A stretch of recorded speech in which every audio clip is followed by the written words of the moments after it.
बात की। और आज सूरत में कई जगह के ऊपर कई लोगों से हमने बातचीत की और मकसद यही है कि अब एमआईएम पार्टी जो है वो पूरी ताकत के साथ गुजरात में उतरने वाली है। हम शुरुआत जो है वो आने वाले जो नगर निगम के चुनाव है, चाहे वो महानगर पालिका का चुनाव हो, नगर परिषद का चुनाव हो, ये तमाम चुनाव के अंदर एमआईएम पार्टी इलेक्शन लड़ेगी। जहां पर बीटीपी पार्टी का साथ हमारा अलायंस रहेगा, वहां पर हम पूरी अलायंस के साथ हम काम करेंगे। कुछ दिनों के अंदर हम डेट डिक्लेयर करेंगे कि असदुद्दीन अवैसी साहब भी यहाँ पर गुजरात के अंदर आएंगे। हमको ऐसा लगता है कि गुजरात के अंदर एमआईएम पार्टी के लिए बहुत ज़्यादा स्कोप इस वजह से है क्योंकि जितने भी लोगों से, चाहे वो राजनीति से ताल्लुक़ रखने वाले लोग हो या अलग अलग क्षेत्र से आने वाले हो, प्रोफेशनल्स हो या आम आदमी हो, हर एक को ऐसा लगता है कि हमने आज तक जो वोट यहाँ पर दिया है वो मजबूरी के तहत दिया है और मजबूरी ये थी कि हमारे पास कोई ऑप्शन नहीं था और वो ऑप्शन अब हम एमआईएम और बीटीपी पार्टी के रूप में गुजरात की जनता को हम देने के लिए आ रहे हैं। हम साफ तरीके से ये कहना चाहते हैं कि एमआईएम के ताल्लुक से एक छवि इस तरह की बनाई जाती है कि ये महज मुसलमानों की पार्टी है। हम एक मोहब्बत का पैगाम लेकर आए हैं, दोस्ती का हाथ बढ़ाने के लिए आए हैं, तमाम जाति, धर्म और मजहब के लोगों को हम साथ में लेकर चलने के लिए आए हैं। जो एमआईएम का पॉजिटिव फेस है ये अक्सर मीडिया भी नहीं दिखाती है और पॉलिटिकल पार्टीज भी नहीं दिखाते हैं कि हमारे कई जगह के ऊपर हमारे कितने सारे ऐसे नॉन मुस्लिम हमारे कैंडिडेट्स को हमने टिकट दिए हैं, कई जगह के ऊपर वो चुनकर आए हैं। उदाहरण के तौर के ऊपर मेरे औरंगाबाद के अंदर 26 कॉर्पोरेटर्स चुनकर आए हैं, जिसमें से 6 कॉर्पोरेटर्स जो है वो नॉन मुस्लिम कैंडिडेट्स है। उसमें एससी कैंडिडेट भी है, उसमें हिंदू हमारी बहन भी चुनकर आई है। हैदराबाद के अंदर आप देख लीजिएगा कितने ऐसे कैंडिडेट्स हैं जहाँ पर हम टिकट भी देते हैं और वो चुनकर भी आते हैं।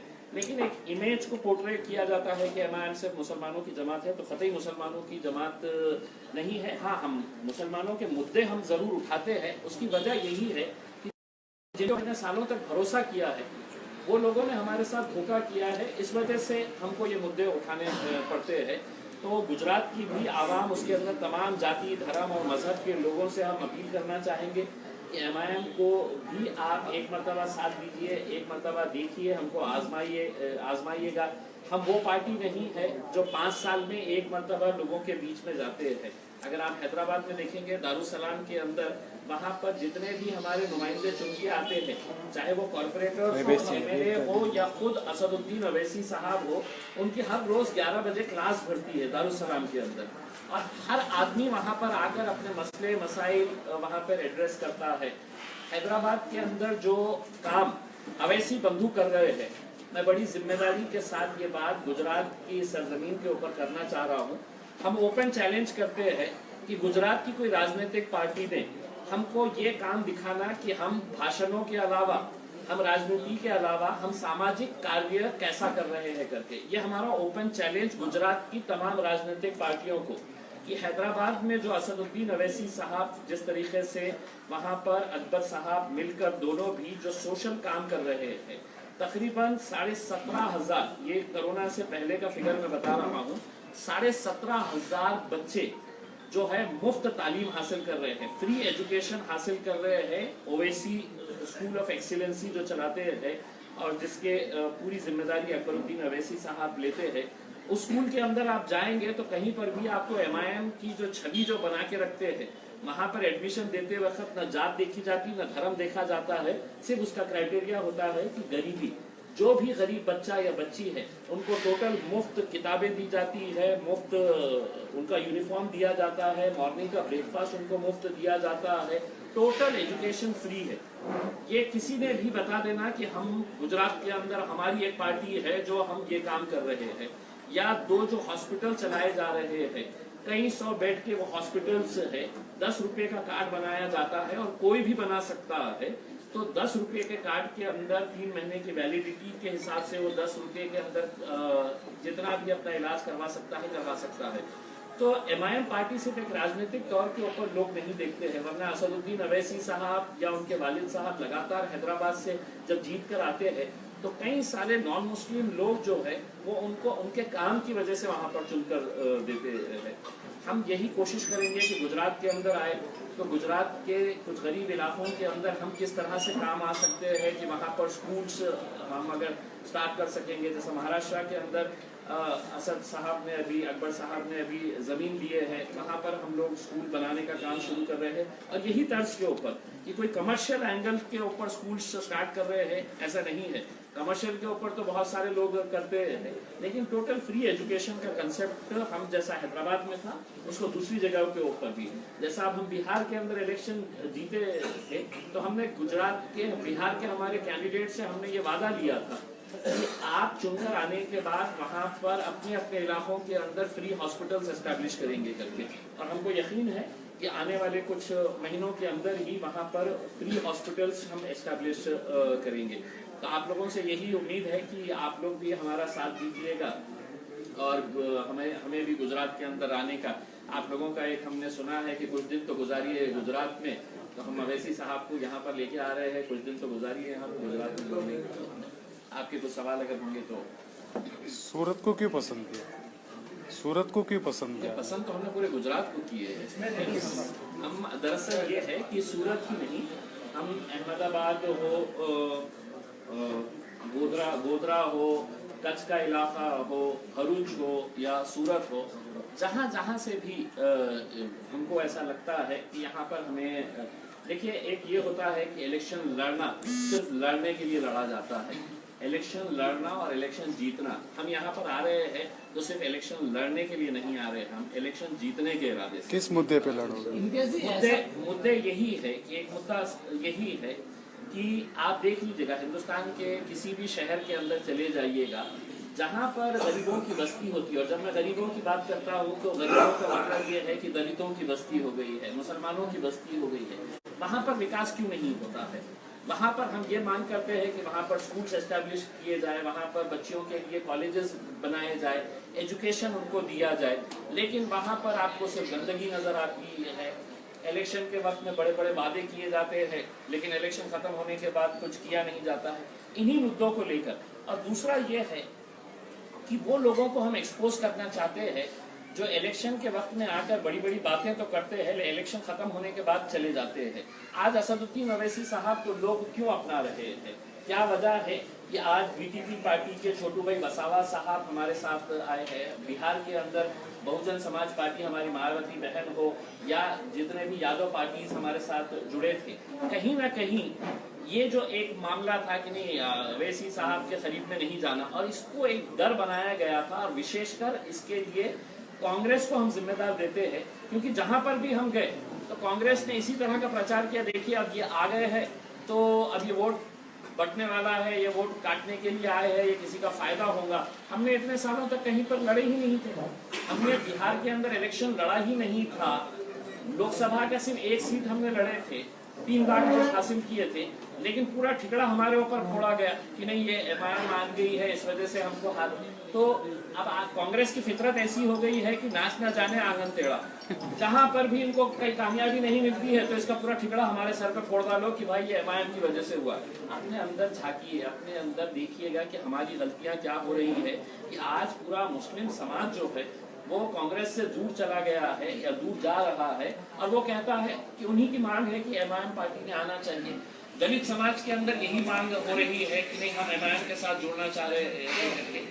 ये जो बदलाव आ रहा है ये अपने अपने तौर के ऊपर राजनीतिक पार्टियों ने सोचना चाहिए। एमआईएम भी एक पार्टी है जिसको अधिकार है कि कहीं पर भी जाए, कहीं पर भी इलेक्शन लड़े। हम दूसरी जगह पर लड़ रहे थे, गुजरात भी आए। इम्तियाज भी आप भी जानते हो पूरे जितने भी लोग जो भी बात करना है बाहर चले जाइए, देखकर बोलना, जितने भी लोग हैं ऐसी चर्चा चल रही है और जाना गया है कि भारतीय जनता पार्टी और एमआईएम जो है वो एक पिछले बंद दरवाजे एक साथ ही खड़ी है। देखिए एक उदाहरण के तौर के ऊपर देना चाहता हूँ, 20 साल से लगातार औरंगाबाद में भारतीय जनता पार्टी और शिवसेना का उम्मीदवार लोकसभा का चुनाव जीतते आ रहा था। एक बार भी एमआईएम पार्टी ने लड़ी नहीं इलेक्शन।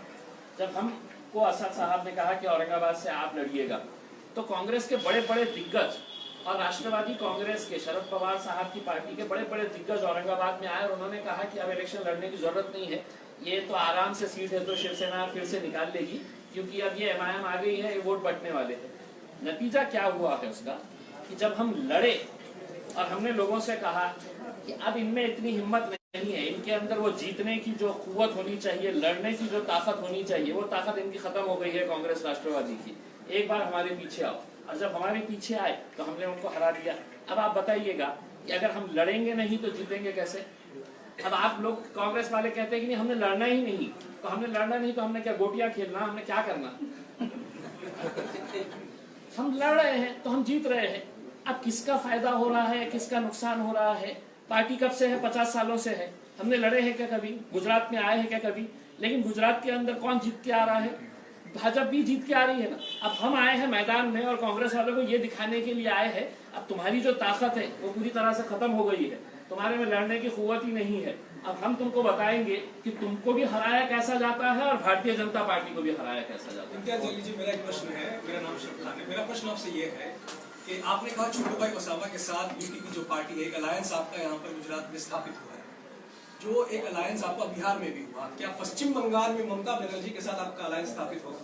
असद अवैसी साहब अभी गए हुए हैं। देखिए, एक बात आपने समझ लेना चाहिए कि अब राजनीतिक पार्टियां जो है वो MIM पार्टी को बहुत हल्के में नहीं ले रही है। जैसा ये था कि बिहार में जब हम गए तो सबने यही कहा, मीडिया के ऊपर स्टोरी चलाई गई कि अब ये बिहार के अंदर भी आ गए। बिहार में 250 सीटों में से अगर 20 सीटें भी जहां पर हम ताकत रखते हैं वहां पर अगर हम नहीं लड़ेंगे तो फिर हमने क्या करेंगे? हमने लड़े, तब हमको जाकर वहां पर कामयाबी मिली।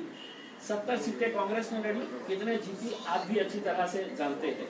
अब पश्चिम बंगाल के अंदर अगर ममता बनर्जी को ये लगता है कि MIM की कुछ तो भी ताकत है और हम कुछ है बोलकर आज अपने भाषणों के अंदर ममता बनर्जी कहती है, किसी का डर जब होता है कि भाई ये ताकतवर प्लेयर हमारे पास आ रहा है तो आप उसकी दखल लेते हैं। ममता बनर्जी का आप भाषण सुन लीजिएगा, प्रेस कॉन्फ्रेंस सुन लीजिएगा कि ये क्यों आ रहे हैं, ये आ गए तो ऐसा हो जाएगा वैसा हो जाएगा।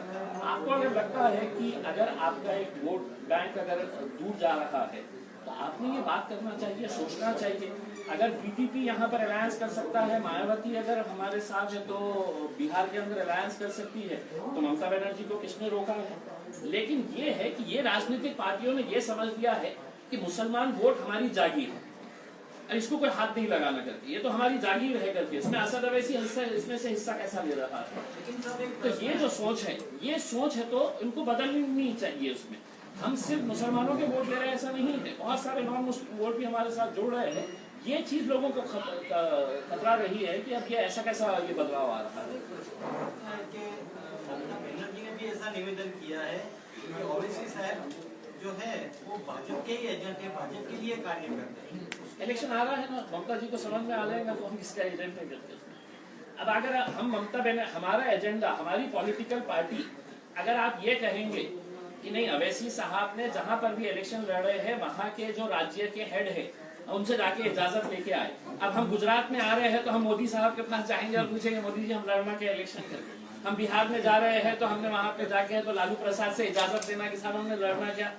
पश्चिम बंगाल में जा रहे हैं तो ममता बनर्जी से हमने लिखित में लेना क्या कि ममता जी हमने इलेक्शन लड़ना क्या करके। हमारी राजनीतिक पार्टी, हमारा एजेंडा हम तय करेंगे, कहाँ जाना है, कहाँ लड़ना है, कितने सीटें।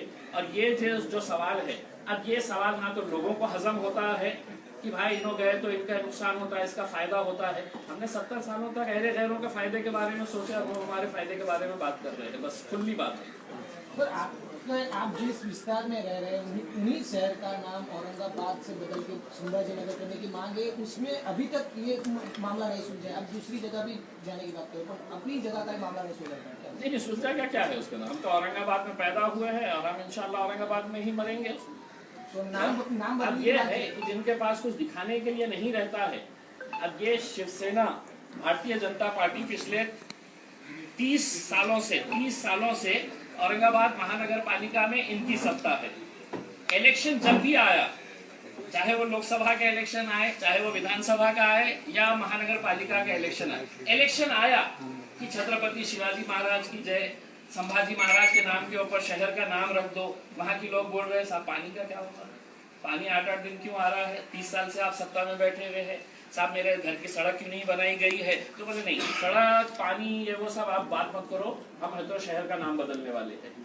हमारा ये कहना है कि इस मुल्क के अंदर जहां जहां भी इस तरह की हरकतें जो हो रही है वो सिर्फ मन भटकाने के लिए, ये एक षड्यंत्र रचा जाता है कि मन भटका दो लोगों को, है तो बहकावे में लेके आ जाओ। हिंदुस्तान के अंदर रहने वाले जितने भी लोग हैं वो बड़े भावनिक होते हैं, अरे संभाजी महाराज के नाम का विरोध हो रहा है। नहीं, हम साफ तरीके से बताना चाहते हैं कि इस मुल्क के अंदर जितने भी बड़े बड़े नेशनल हीरोज हैं, चाहे वो बाबा साहब अम्बेडकर हो, छत्रपति शिवाजी महाराज हो, संभाजी महाराज हो, हम इनका पूरा आदर करते हैं, गर्व है हमें इन लोगों के ऊपर। लेकिन ये राजनीतिक पार्टियां जो इतने बड़े बड़े नेशनल हीरोज को सड़कों का नाम दे दो, शहर का नाम दे दो, छोटा कर दे रहे हैं। और इसलिए कर रहे हैं कि इनको दिखाने के लिए इलेक्शन में कुछ नहीं है कि जब लोग जाएंगे और आपसे पूछेंगे कि साहब मेरे पास सड़क क्यों नहीं बन रही है, मेरे पास गंदगी क्यों पड़ी रहती है। विन सिटी का अज़्म हर एक को साहिब जायदाद बनाना। इसी इरादे से विन सिटी डेवलपर्स बार बार लगातार और हर बार बेहतरीन और कामयाब वेंचर्स पेश करते आ रहे हैं। जहांगीर पीरा के बिल्कुल दामन में विन सिटी का एक नया वेंचर शुरू हो चुका है।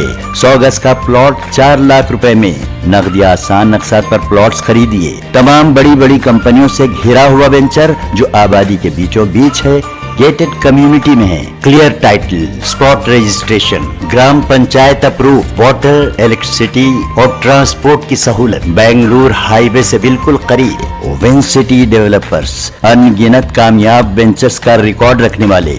बुकिंग का आगाज हो चुका है, मुलाकात करें। Win city developers, choice function hall के बाजू, चंद्रा इन गुट्टा, हैदराबाद।